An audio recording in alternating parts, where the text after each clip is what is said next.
Traditionally in film, men have control over the story and are in charge of moving the plot along. The male gaze and patriarchal traditions of male power have created this tendency. However, some female characters attempt to claim control over their own stories. The primary means of doing so in many films is through sex and sexuality. In a society that limits women's access to power, sex acts as a way to work within existing structures to gain power. The female characters Bree in Klute and Bridget in The Last Seduction are prime examples of this.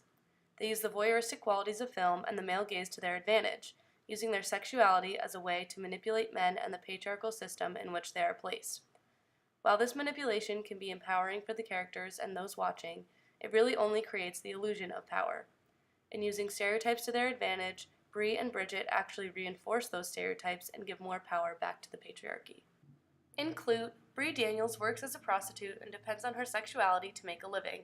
She says a few times throughout the film that she enjoys tricks or sex with clients merely because it gives her a sense of control. She is the object of desire and can therefore control the situation, empowering her over the men she sleeps with. For a call girl, you control it, that's why. Because someone wants you, because it's an act. That's what's nice about it. You don't have to feel anything. You just lead them by the ring in their nose in the direction that they think they want to go in. Because she is the object of desire, however, Bree only has the illusion of power. She dresses, talks, and moves in ways that men will find sexy, playing into their expectations of female sexuality.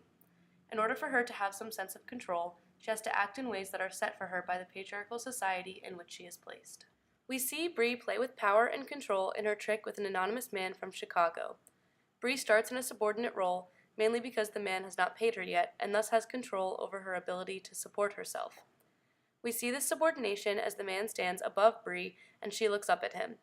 When he sits, he is positioned between Bree and the main light source in the room, signaling his power over her. Once he pays her, however, Bree takes the power. Here, she steps between the man and the light, taking control of the situation, her sexuality, and his desire. When she checks her watch during sex, we are reminded both that she is fabricating this intimacy and that her pleasure is irrelevant. She works to serve male desire in a way that reinforces traditional roles for women, even though she may feel empowered by her tricks. We are also reminded of Bree's subordinate role as she undresses. Let's go back. Here, we watch from behind her, placing us in a voyeuristic role as Mulvey explains in her piece, Visual Pleasure and Narrative Cinema. While her undressing is how she manipulates the man and gains control, this voyeuristic moment reminds us where she really stands as the object of his pleasure. Additionally, the way in which the man looks at Bree objectifies her. When he turns around and sees her naked, his gaze sexualizes Bree and reformulates her existence as solely for the purpose of pleasing him. Both the gaze of the camera and of the man within the film objectify and sexualize Bree. Bridget Gregory in The Last Seduction also uses sex to gain power. She exudes sexuality, knows it, and uses it to her advantage throughout the film. Bridget is a very strong woman with personality traits often associated with masculinity, such as resolve, ambition, and sexual assertiveness. Because of these traits, she is presented in a hypersexualized and overly feminine manner. In the opening scene, we hear Bridget berating male coworkers and see her in a sexy outfit with dollar bills tucked into her belt, relating her to a stripper. $50 for a lousy coin set, you sell one at a time? Got $100 for the next sucker who makes a triple sale. The dollar bills remind us that Bridget is a woman in a man's world and is always subject to the male gaze. In order for her to be accepted as a strong female character, she must compensate for her masculine traits by overconforming to feminine ideals of beauty. Her outfits throughout the film are overly feminine, and she is a conventionally beautiful woman, all requirements if she wants to play with gender roles by being more masculine. An example of this dichotomy is illustrated in Bridget's first encounter with Mike. Mike attempts to assert his masculinity and domination by continuing to pursue her despite her refusals, but Bridget is decidedly the one who will take control. When she finally lets him sit, she reaches into his pants and essentially assaults him, asserting her control over the situation. Here she plays with a dominant, submissive, male-female pattern of sexual pleasure and turns it on its head. Okay, maybe we just got off to a bad start. I know Ray's put plenty of people in a... What are you doing? I believe what we're looking for is a certain horse-like quality. You serious? I'll never buy anything sight unseen. Uh-huh. That's a good policy. How many lovers?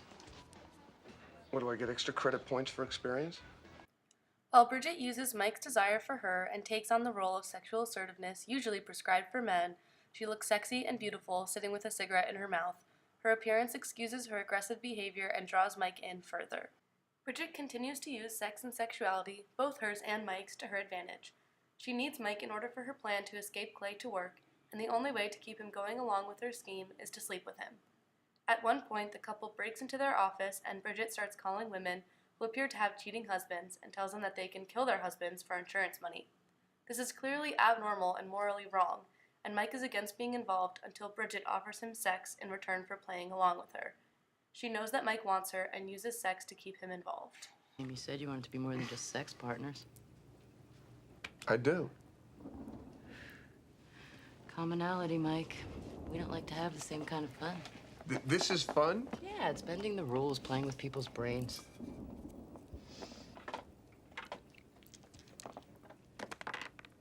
Yeah, well, whatever, We can go to my place afterwards.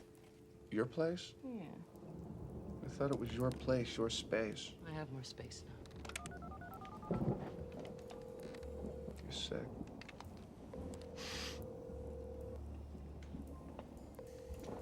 You're really sick. While Bridget does truly have all of the control and power in this relationship, she still depends on men throughout the film to keep her plan going. She needs Mike to do what she says so that she can frame him, she needs the male boss at the insurance company to give her a job, and she needs Clay to get the money from the drug deal at the start of the film. In this way, Bridget's power works within existing structures and manipulates female stereotypes in ways that just reinforce them in the people around her.